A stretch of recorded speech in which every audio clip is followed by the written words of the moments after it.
Hey folks, welcome back to the channel. Did you know the US dollar has lost 93% of its value over the last 100 years? Imagine saving up all your hard-earned money only to have most of it eroded away by the time you retire. Lately, the money supply has exploded. Commodity prices are at multi-year highs, and the official inflation rate has already climbed back up above 2.5%. Imagine how high inflation will be once the economy is back in full swing. But there is something you can do about it. In this video, I'll discuss 8 different ways to protect your money against inflation. But you have to be careful because each investment requires special consideration, and you could be putting your finances at risk if you don't know how to navigate them accordingly. Let's get started so you can see what I mean. The first way you can invest your money and predictably outpace the rising cost of living is with the stock market. Generally speaking, inflation is an increase in the price of goods and services and is usually represented by an annual percentage change. Over the last 100 years, inflation has averaged about 2.75%, but the stock market has grown by 7% more than that on average. So that's not a bad return overall. But there's a couple of caveats to keep in mind. First, stocks only do well against inflation long term, but they actually perform poorly in the short and medium term, especially during years when inflation is rising. For example, between 1968 and 1981, the stock market did climb a little bit higher and returned about 2% a year on average. The problem is inflation was running pretty hot at 7.6% a year during that time. So after adjusting for inflation, the stock market actually went down, meaning investors lost purchasing power. And the second thing is that not all stocks are the same. Value stocks tend to perform better than growth stocks when inflation is high. Normally, precious metals and mining stocks tend to underperform the overall market. However, in a high inflationary environment, they seem to do really well. So if stocks can't beat inflation every time, then let's take a look at bonds. Normally, bonds are terrible investments to hold during high inflationary times. However, short-term bonds may have an advantage. Due to their shorter maturity, they can benefit from a rising rate environment by allowing investors to roll over their money more quickly into new bonds at higher yields. Let's see how bonds performed during the same time frame from 68 to 81. According to portfolio manager Ben Carlson, 1 month T-bills during that time had an annual return of 7.2%. That's still lower than the 7.6% inflation rate during that time, but it's still higher than the stock market. So if stocks and bonds couldn't keep up with inflation during the 1970s, what did? Well, number three is Treasury inflation protected securities. These are special government bonds where the principal amount goes up with the rate of inflation. TIPS pay out investors twice a year at a fixed rate, and it comes in three maturities: 5-year, 10-year, and 30-year. When a TIPS matures, you get either the inflation adjusted principal back or the original principal, whichever is greater. It's important to note, though, that the expected inflation is already baked into the current yields. So the only way you're going to get a large payout with TIPS is with unexpected inflation. There are some assets that can hedge even better than TIPS. For example, gold had an annualized return of 21% from 1968 to 1981. Hundreds of historical currencies have come and gone, but gold has always remained a store of value to fall back on. Investors can buy gold ETFs or hold physical bullion. Alternatives to gold are other precious metals such as silver, platinum, and palladium.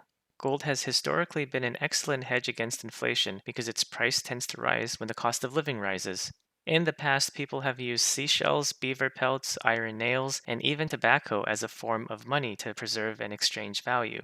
You can use pretty much anything you want for currency, except maybe balloons, because they're known to cause massive inflation problems. If you do expect to see inflation, then maybe consider using number 5, debt. This one's a bit controversial, but I think that's only because it's not very well understood. But consider this: if inflation eats away at the value of your savings, then it must also eat away at the value of your loans, because money is money. When you short a stock, you essentially borrow the stock and sell it, and then pay back the stock in the future when you think the stock is worth less, and you can pocket the difference. Well, if you think that currency is going to lose value, then you can short the dollar by deliberately going into debt. You can basically borrow the money today and pay it back later after it's been devalued. The trick is you actually have to do something productive with the money that you borrowed. Don't leave it in a bank account somewhere collecting 0.01% interest.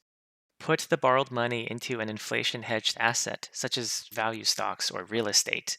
Imagine that you borrowed $1 million from the bank today to buy a house. It sounds like a lot of money, but remember, you don't have to pay it all back if inflation is positive. Just to clearly demonstrate this point, let's say inflation runs super hot, and by next year everything costs 10 times more, including your labor. For most industries, wages do tend to keep up with inflation. So if you were making 50,000 a year before, now you're earning $500,000. What remained the same is the $1 million loan that you took out last year, which now doesn't seem so scary relative to your new annual income. And here's the best part, that house you bought with the borrowed money is now worth 10 times more. This example may sound like an exaggeration, but it actually happened a few years ago in Venezuela, where the inflation rate ran up to 500,000%.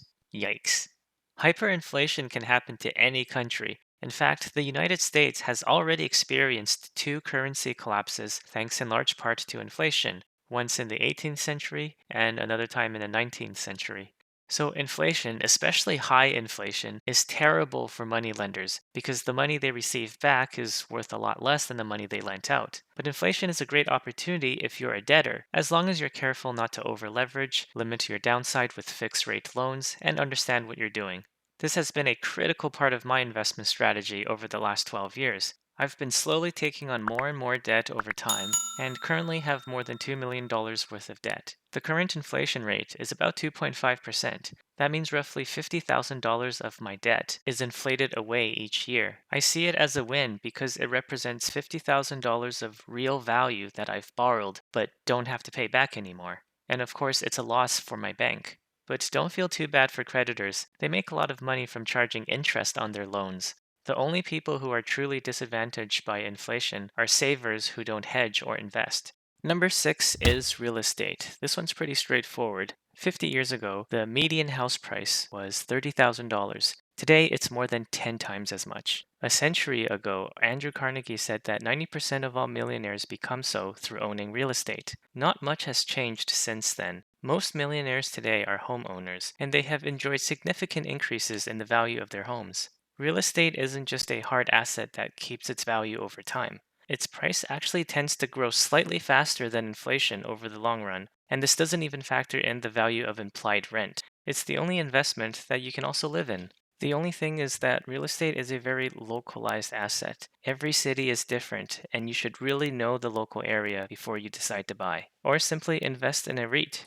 Number seven is alternative assets. These are things such as fine art, vintage cars, investment grade wine, various forms of collectibles, and even digital assets. You are expected to have a high degree of knowledge in these subjects if you are to invest in them. And finally, number eight, you can invest in your human capital. Unlike the others in this list, human capital is an intangible asset. It's essentially the economic value of your experience and skills. Simply put, this is an investment in yourself. What's nice about this is you have a lot of control over the outcome of this investment. You can improve your time management skills, people skills, technical knowledge, and education in general. You can also invest in your health, mental well being, and attitude. You're watching this educational video right now. If you've learned something new and useful from this, then well done. You have just improved your human capital. Knowledge and skills are very effective at combating inflation because as long as you have something of real value to offer the world, you will always receive real value in return. But knowing is just half the battle. So after watching this, try to see if you can answer this question to help you take action. What's one thing you can do today to help protect yourself against higher inflation? For example, here's what I plan to do. This is a breakdown of my current investments. I plan to add more short term bonds to my portfolio. It will help me maintain purchasing power in the face of short term inflation, and I can also sell the bonds to access capital to buy cheaper stocks if there's a correction in the stock market. Inflation has the potential to wipe out any country, even if it has the strongest economy in the world. Historians claim that runaway inflation was a major cause of ancient Rome's collapse.